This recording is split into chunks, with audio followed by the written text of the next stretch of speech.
Bonjour, nous allons faire aujourd'hui le cours de notion de fonction en troisième. Donc, comme vous le voyez, c'est un nouveau chapitre où on parle juste de la notion de fonction. On va voir après qu'il y a un nouveau chapitre, qu'il y a un autre chapitre dont on parle de fonction toujours, et qui sera donc par rapport aux fonctions affines et ce qu'on appelle les fonctions linéaires. Pour le moment, nous allons juste introduire cette notion de fonction. Et nous allons diviser le chapitre en trois parties. On va faire quelques définitions. Deuxièmement, on va parler de la notion de image et antécédent d'un nombre par une fonction.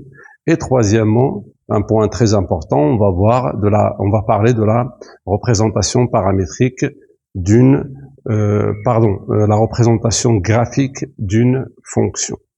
Donc, on commence par les définitions, mais avant ça, je tiens à vous dire que la notion de fonction est très très importante pour la suite.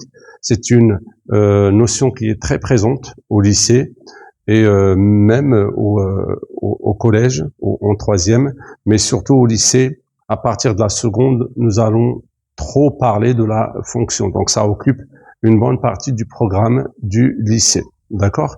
Donc, et la base, on la commence cette année, donc ça serait très très important de comprendre la notion d'image, d'antécédent, comment on représente graphiquement une fonction. Il faut savoir distinguer entre l'image et l'antécédent, où est-ce qu'on a l'axe des abscisses, l'axe des ordonnées, ou par rapport aux fonctions, l'axe des antécédents, l'axe des ordonnées. Donc tout ça, il faut bien savoir, ou il faut bien le maîtriser pour la suite. D'accord?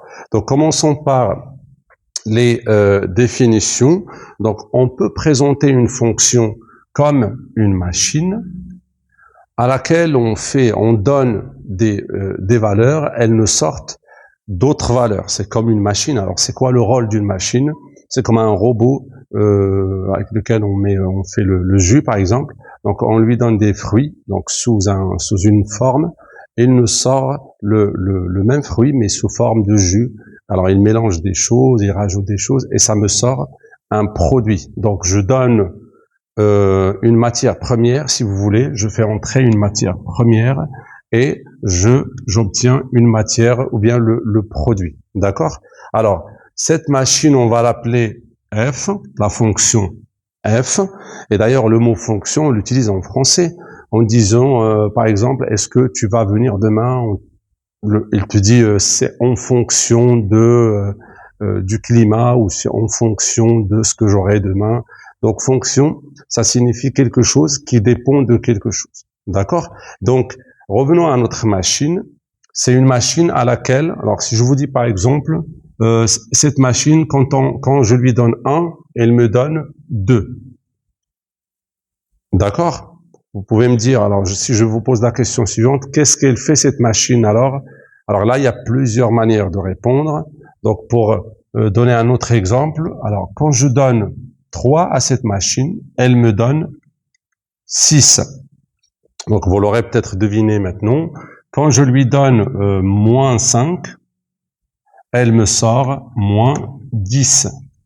Alors pour le moment, on peut deviner ce qu'elle fait, ce que fait cette machine, et apparemment elle double les nombres. D'accord? Donc si je lui donne un nombre, elle me sort à chaque fois son double. Donc si je lui donne en général le nombre x, elle va le multiplier par 2 et donc elle va me sortir le nombre 2x. Donc c'est une machine qui double les valeurs. D'accord? On peut donc définir son expression par 2x. Et x ici joue le rôle de tous les nombres de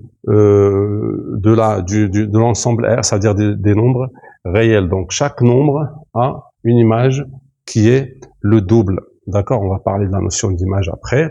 Donc cette fonction A, on dit qu'elle a cette expression. Donc le rôle de cette fonction est de doubler les nombres. D'accord? Donc on définit bien une fonction f. Alors c'est une fonction f. Vous allez voir que la lettre f est très utilisée dans ce chapitre. C'est normal parce que ça vient de mot fonction. Sinon, on peut utiliser n'importe quelle lettre. On peut l'appeler la fonction g, la fonction h, la fonction i, la fonction a. C'est comme vous voulez. On a le choix entre toutes les lettres de l'alphabet et pour appeler donc cette machine. D'accord? Alors, est-ce que toutes les machines doublent? Ben non, bien sûr. On peut avoir la machine qui rajoute. D'accord? On peut prendre un autre exemple. Une machine qui s'appelle G. D'accord? C'est la fonction G, dorénavant. Alors, si je lui donne 9, elle me donne 10. Vous l'aurez peut-être déjà deviné. Si je lui donne 20, elle me donne 21. Quand je lui donne moins 1, elle me donne 0. Est-ce que vous l'avez deviné? Alors, en fonction de x, quand je lui donne x, qu'est-ce qu'elle va me donner? À chaque fois, je remarque que je fais quoi? Je rajoute 1. Parce que 9 plus 1, ça fait 10. 20 plus 1, 21. Moins 1 plus 1, ça fait 0. Donc, c'est une machine qui, à chaque x, associe le nombre x plus 1.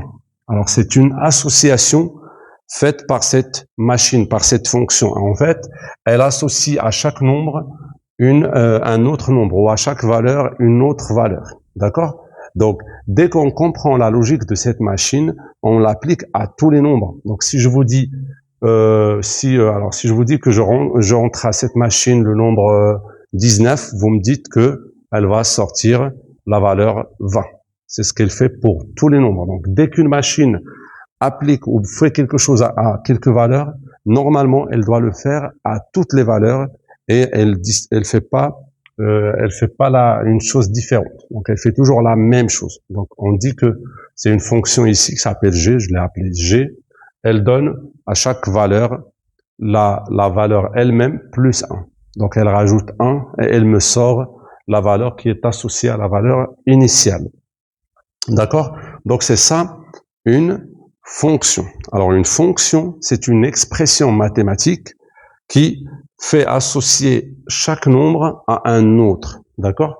Donc, comme ici, alors, cette fonction, on dit qu'elle fait comme ça. Elle prend le x, on met une flèche pour dire qu'elle fait associer à x le nombre x plus 1. C'est-à-dire que, alors, pour la valeur 20, ça sera 20 plus 1, c'est 21. Pour la valeur 100, ça sera 100 plus 1, c'est 101. Pour la valeur moins 3, ça sera moins 3 plus 1, c'est moins 2, etc. D'accord? Donc, c'est ce qu'on doit savoir par rapport aux définitions globales, à la définition basique d'une fonction. Maintenant, passons à la notion de image et antécédent. C'est une notion qui est très simple. En fait, tout simplement, ces nombres qui sont là, on dit qu'on calcule, ou bien que la fonction G leur donne une image. Alors, les nombres qui sont ici s'appellent les images de ces nombres qui sont là. Donc, les nombres, le nombre 10, c'est l'image de 9. D'accord?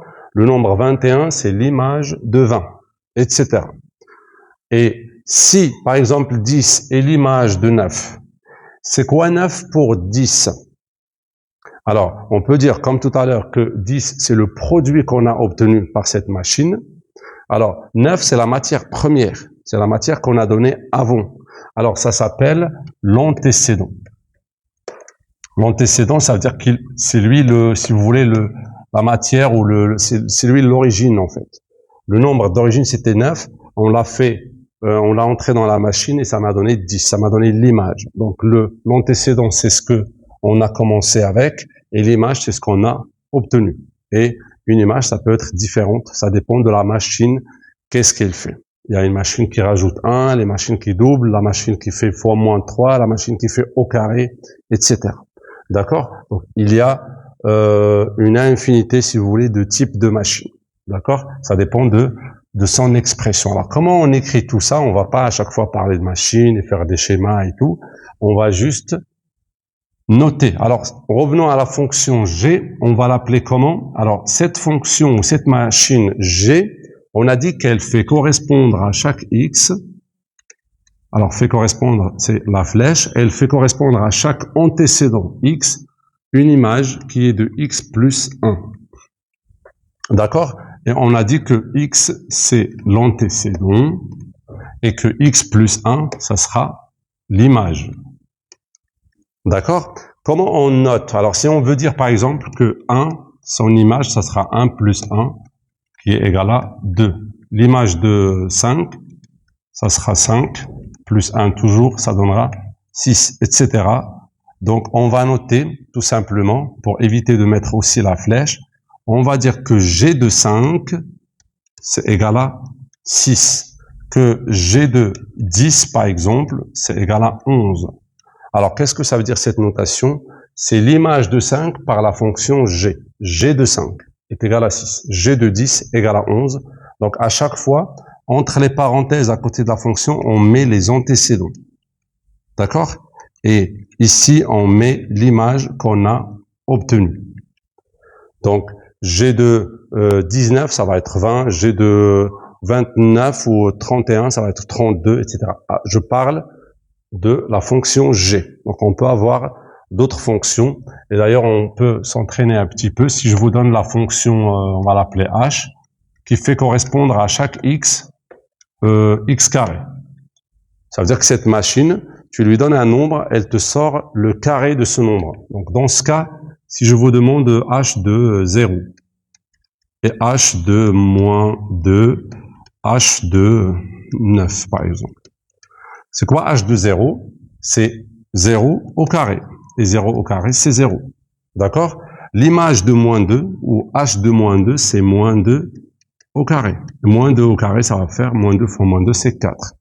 H de 9, ou l'image de 9 par H, ça va être 9 au carré. Et c'est 81. D'accord? Donc, je répète que l'image de moins 2, c'est 4. C'est-à-dire que 4, c'est l'image, et donc moins 2, c'est l'antécédent. Ou bien, 81, c'est l'image de 9, et 9, c'est l'antécédent de 81. On peut résumer ça comme ça, que, en général, pour aller de x à g de x, et pour revenir de g de x à x. Alors, x, qu'est-ce qu'il représente pour g de x? Ou bien, pour aller de x à gx, on calcule l'image. Et pour g de x à x, on a l'antécédent. Alors, g de x, c'est l'image de x, et x, c'est l'antécédent de g de x. D'accord? Donc, dorénavant, dans les exercices, on va toujours vous dire, soit on va vous parler d'une fonction h et on vous met comme ça x, etc. Bon, admettons qu'on a une fonction qui fait correspondre à chaque x, x carré, comme on vient de dire, ou bien x carré plus 1, pourquoi pas. Donc, soit on vous exprime ça comme ça, soit on va simplement vous dire soit h, la fonction donnée par l'expression suivante, c'est-à-dire h de x, c'est x carré plus 1. Et cela résume toute la fonction. Ça veut dire que c'est une fonction qui s'appelle h, qui fait correspondre à chaque x, à chaque antécédent x, l'image x carré plus 1. Et toi, tu n'as qu'à remplacer x par ce que tu veux, et pour calculer l'image. Donc, si on veut l'image de 5, on n'a qu'à remplacer x par 5, ça sera h de 5. Donc, l'image de 5, c'est 5 au carré plus 1, c'est 25 plus 1, et c'est 26. Donc, on va dire, en phrase de conclusion, que l'image de 5, c'est 26. Ou bien que l'antécédent de 26, c'est 5. D'accord? Maintenant, nous allons voir comment déterminer l'image et l'antécédent par le calcul. On a vu comment faire pour l'image, elle est simple. Donc, revenons à un exemple un peu plus simple. Alors, si je vous dis la fonction f, elle est définie comme ça. f de x, par exemple, c'est x plus 1. D'accord? Alors, c'est une fonction qui fait correspondre à chaque x l'image x plus 1. D'accord. Alors, si je vous dis de calculer l'image de 3, l'image de 9, l'image de n'importe quelle valeur, c'est très simple. On n'a qu'à remplacer x par 3.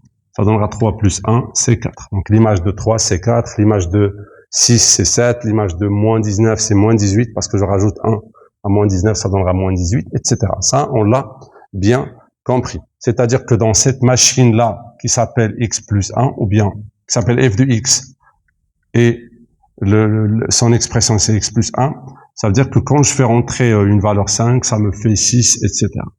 Maintenant, je veux à l'envers. Alors, quand je vous dis c'est 5 qui donnera 6, 4 donnera 5, etc. Moi, je veux maintenant à l'envers. Par exemple, si je vous dis qu'est-ce que je dois rentrer à cette machine pour avoir 17? Ça veut dire là, je veux cette valeur. Alors, on va toujours voir que quand tu as l'antécédent et que tu veux l'image, c'est une application directe. On remplace juste x par la valeur et on trouve l'image. Maintenant, on a l'image, on veut l'antécédent. Et graphiquement, nous allons bien voir que une fonction ou bien une image, elle peut avoir même plusieurs antécédents et pas un seul. D'accord?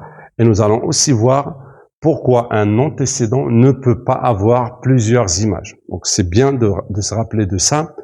Un antécédent a au maximum une seule image. Donc soit il a une image, soit même pas. On va voir le cas où un nombre peut ne pas avoir une image. Mais une image, si elle est là, c'est qu'elle a un antécédent ou plusieurs.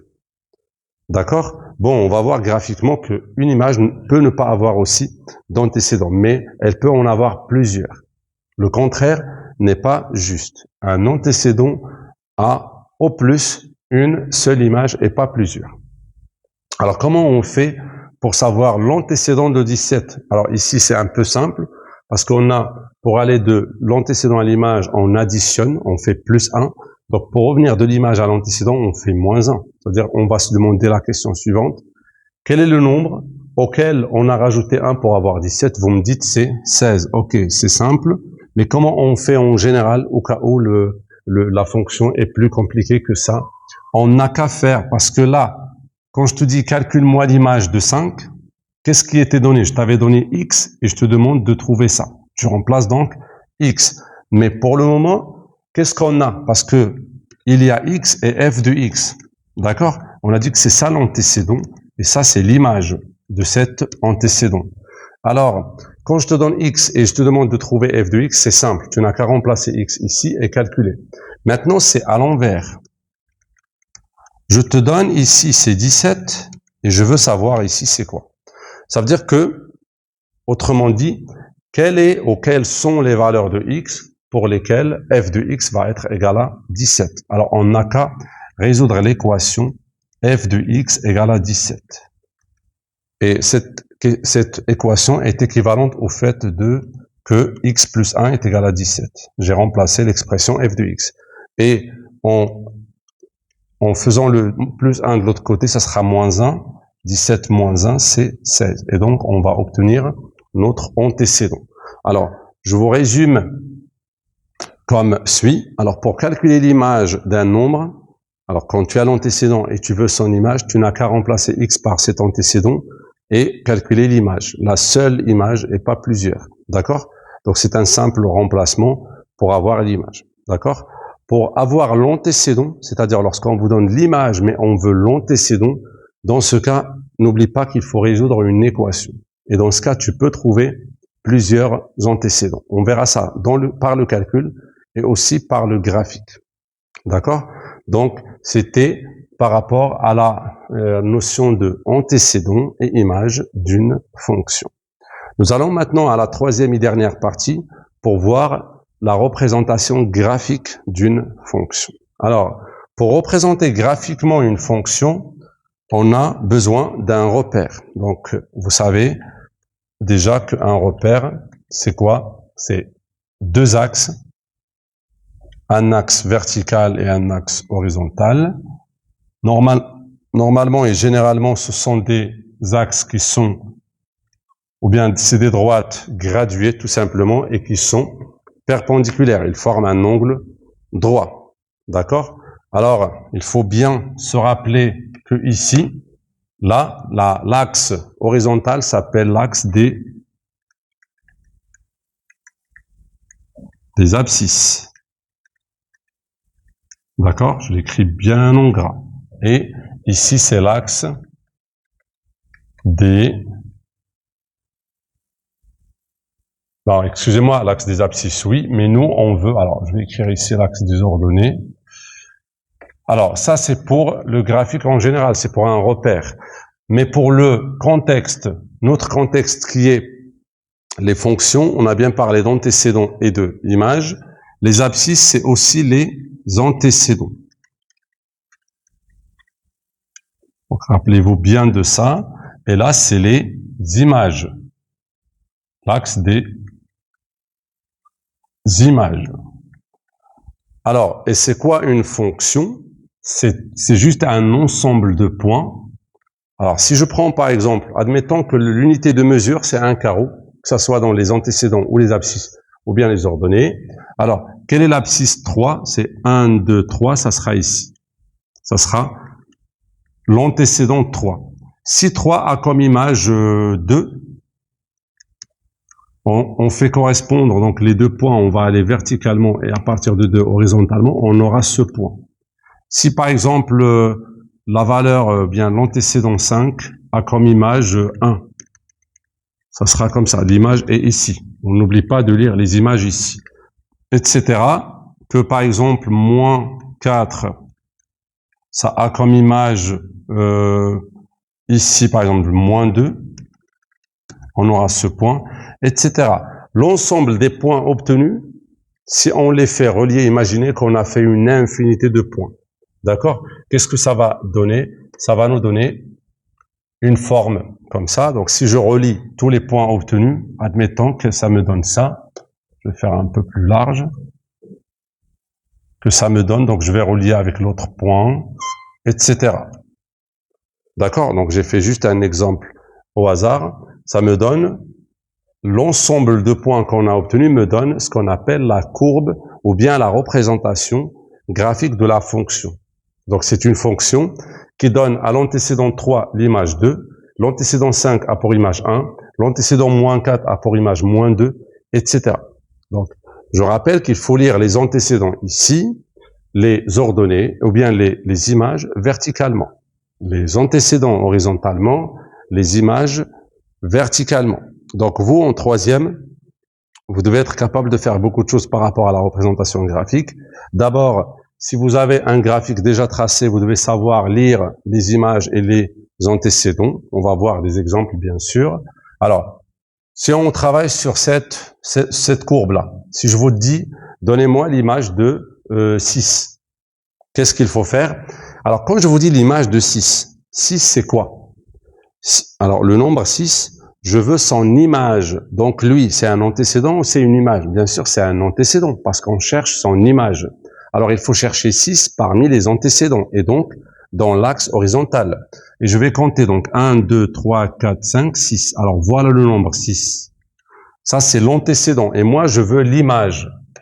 Alors, pour l'image de 6, comment il faut faire? Il faut aller verticalement à partir de l'antécédent 6. Je vais verticalement jusqu'à ce que je touche la courbe et puis je me tourne horizontalement jusqu'à l'axe des images. Bien sûr, je veux l'image, je dois la lire dans l'axe des images. Et ça sera ça. Donc, c'est à peu près 0,5. Donc, on va dire que f de 6, c'est 0,5. Donnez-moi l'image de, par exemple, moins 6. On a fait celle de 6. On fait l'image de moins 6. Je change de couleur.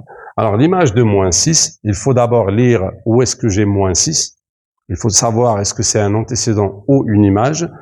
C'est normal, on cherche l'image d'un nombre. Donc, ce nombre lui-même, c'est un antécédent. Donc, moins 6, elle est là, parmi les antécédents, donc horizontales.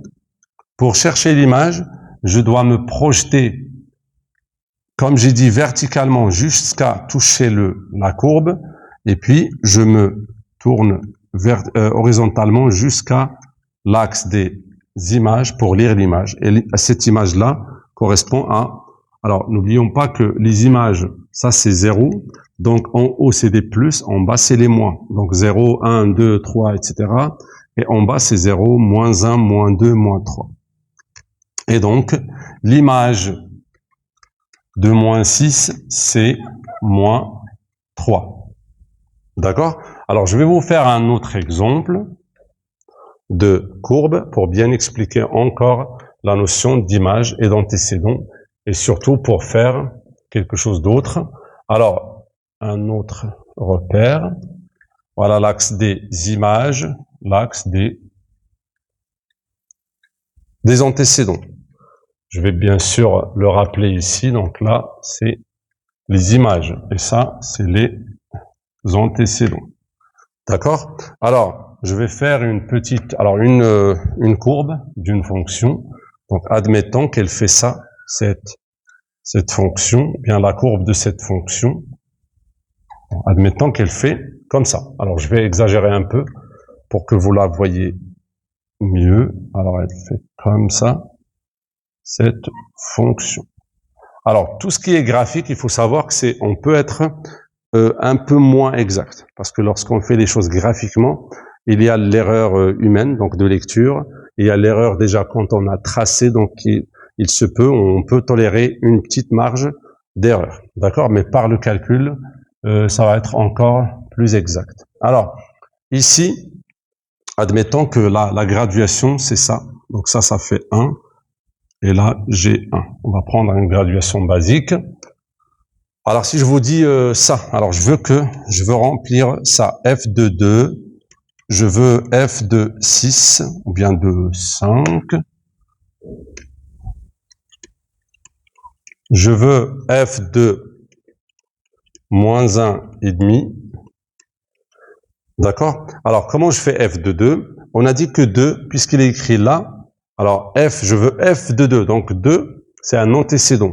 Alors, je vais le lire dans les antécédents. Il est là. Alors, le 2, il est là. Et comment je fais après? Je vais descendre ou monter. Ça dépend. Parce qu'à partir d'un antécédent, tu retrouveras la courbe soit en haut, soit en bas. Donc, et jamais les deux. Je vous dirai pourquoi. Alors, là, en descendant jusqu'à la courbe et en allant horizontalement jusqu'à l'axe des images, je vais lire l'image ici. Les images, c'est là. Ça, c'est 0, donc moins 1, moins 2, moins 3. Et ça, c'est à peu près, un peu moins que moins 4. Donc, c'est moins 3,8. À peu près. D'accord? Donc, l'image de 2, c'est moins 3,8. L'image de 5. Alors, 5, elle est là. 2, 3, 4, 5. Alors, l'image de 5, c'est là. Et quand je fais comme ça me donne moins 0,4 à peu près. C'est toujours approximatif. L'image de moins 1,5, c'est un cas un peu particulier. Regardez le moins 5, il est où? Il est là. Alors, pardon, moins 1,5. Dans les antécédents, alors c'est moins 1, c'est moins 2, et là c'est moins 1,5. Alors, il n'y a pas la courbe ni en haut ni en bas parce que moins 1,5 déjà passe, ou bien la courbe passe par moins 1,5. Donc, on dit que je n'ai pas besoin de me projeter parce que tout à l'heure, pour 2, on s'est projeté sur la courbe pour lire dans l'axe vertical. Est-ce que ici, j'ai besoin de me projeter? Non. Moins 1,5, je suis déjà sur la courbe. Donc, il suffit d'aller directement se projeter sur l'axe des images pour lire l'image. Et là, ce point correspond à 0. Donc, l'image de moins 1,5, c'est simplement 0. Comme l'image de 5,5 à peu près, ou 5,4. Si vous voyez 5,4, elle est là. Alors, 2, 3, 4, 5 et 5,4, elle est là. Alors, particulièrement, ce point aussi, à quoi comme antécédent? À 0. Parce que je n'ai pas besoin de me projeter. Je suis déjà sur la courbe. Je dois aller directement me projeter horizontalement sur l'axe des images pour lire l'image qui est 0. D'accord? Donc, une autre précision. Donc, parlons d'abord des antécédents. Alors, quel est l'antécédent de... alors, je donne un exemple au début, pas particulier, donc je vais prolonger un peu ma fonction. Alors, si je vous demande l'antécédent de 5. Alors maintenant, je veux l'antécédent de 5. Alors, quand tu me dis antécédent de quelque chose, alors ce quelque chose-là, c'est quoi? C'est une image. Donc 5, c'est une image. Alors, je dois lire 5 dans les images. Alors, 1, 2, 3, 4, 5. Il est là, la valeur 5. Maintenant, c'est à l'envers. C'est exactement à l'envers. Pour savoir l'antécédent, il est là. Alors, comment aller de 5 à l'axe des antécédents? C'est en passant par la courbe. Donc, je vais aller horizontalement jusqu'à toucher la courbe et puis descendre pour savoir... Tout à l'heure, on faisait à l'envers. On était là, dans l'antécédent. On va comme ça pour lire l'image. Maintenant, c'est à l'envers. Puisqu'on a l'image maintenant, on va comme ça. Et ça va nous donner l'antécédent. Donc, l'antécédent, ça sera 2, 3, 4, 5, 6, 7, 8, 9 et 10. Alors, qu'est-ce qu'on va dire? Attention, on va pas dire f de 5 égale à 10, c'est le contraire. Donc, c'est f de 10 qui est égal à 5. Pour le moment, on n'a pas en troisième une notation qui signifie l'antécédent. Donc, obligé d'écrire comme ça, ou d'écrire une phrase. L'antécédent de 5, c'est 10. On n'a pas une notation. Donc attention, on ne dit pas f de 5 égale à 10. D'accord? Alors, une dernière précision. Alors, on peut remarquer, alors si je vous demande maintenant pour l'antécédent de 3, qu'est-ce qu'on a dit? Alors, pour savoir l'antécédent d'un nombre, je le lis déjà dans les images, 3 il est là, et je dois aller me projeter sur la courbe pour encore se projeter verticalement sur l'axe des antécédents, ou des abscisses, c'est pas faux, pour lire l'antécédent. Alors, il y a un petit problème ici, c'est que 3, quand je veux me projeter, donc je vais aller comme ça, ok, je touche la courbe et je fais comme j'ai fait pour 5. Et je vais lire que là, c'est 8. Ok, donc l'antécédent de 3, c'est 8. Mais est-ce que c'est le seul? Parce que je vois qu'à gauche, il y a encore la courbe. Tout à l'heure, dans 5, je pouvais me projeter sur la courbe que à droite. Parce que la courbe était là. Par rapport à 5, si je vois comme ça horizontalement, il n'y a que ça.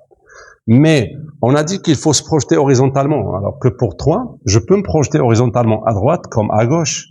Même 2 fois à gauche. Si je vais à gauche, aussi, je vais toucher la courbe. Et donc là, l'antécédent va être là. Et c'est moins 3. Je peux encore me projeter jusqu'à là et descendre. Et ça sera moins 5,9 ou 0,8 par exemple. Alors, qu'est-ce qu'on va dire dans ce cas?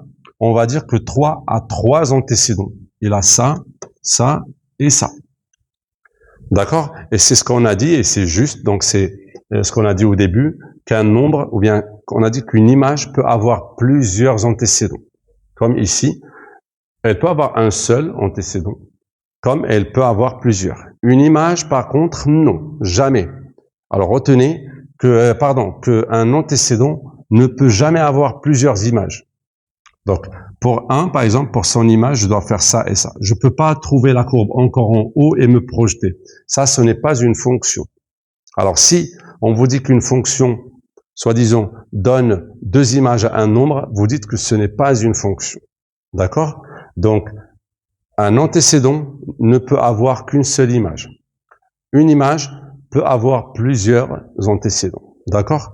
On voit juste le cas où on n'a pas d'image. Donc, si je vous dis, par exemple, le point, pour le moment, alors pour ce cas-là, le point 11 ou 12. L'antécédent 12, il est où? Alors, 10, 11, 12, il est là. Pour cet antécédent, quand on veut l'image, on a dit, on doit se projeter en haut ou en bas. Ça dépend où est-ce qu'elle est la courbe. La courbe, elle est en haut. Quand je veux me projeter, il n'y a pas la courbe, je la trouve pas. Donc, on dit que 12 n'a pas d'image, tout simplement, dans ce cas-là. Sinon, il faut encore prolonger la fonction. Mais pour le moment, 12 n'a pas d'image. Ça peut être valable pour l'image qui n'a pas d'antécédent. Je peux prendre l'exemple de 6 ou de 6,5, par exemple. Elle est là, 6,5, en tant qu'image. Alors, quand je veux me projeter horizontalement, je vais aller à droite, je trouve pas, je croise pas la courbe. Je vais à gauche, je croise pas la courbe. Donc, on dit que 6,5 n'a pas, en tant qu'image, n'a pas d'antécédent. Donc, s'il vous plaît, il faut pas mélanger entre 6,5 l'image et 6,5 l'antécédent, parce qu'on a encore un 6,5 ici. Ça, c'est aussi 6,5, mais en tant que antécédent. Et 6,5 en tant qu'antécédent, elle a bien une image. Elle est là. Ça fait à peu près 1 ou 1, quelque chose. D'accord? Donc, dans la représentation graphique, il est très important de distinguer entre l'axe des antécédents, l'axe des images. Surtout ça, et bien faire la lecture. Donc, quand on vous demande de trouver l'image de d'un nombre, sachez que ce nombre, donc, c'est un antécédent. Quand on vous demande de chercher l'antécédent ou les antécédents d'un point, ou d'un nombre, sachez que ce nombre, donc, est une image. Donc, il faut savoir le poser dans l'axe des images, et puis chercher ses éventuels antécédents. Voilà, c'est tout ce qu'il faut savoir dans le chapitre de notions de fonction. N'hésitez pas de regarder le cours encore une fois. Essayez de vous arrêter au moment où il faut s'arrêter pour bien visualiser ce que je disais et pour bien comprendre. Après, on va passer aux exercices et c'est là où vous allez mettre en application tout ce qu'on a dit. Voilà.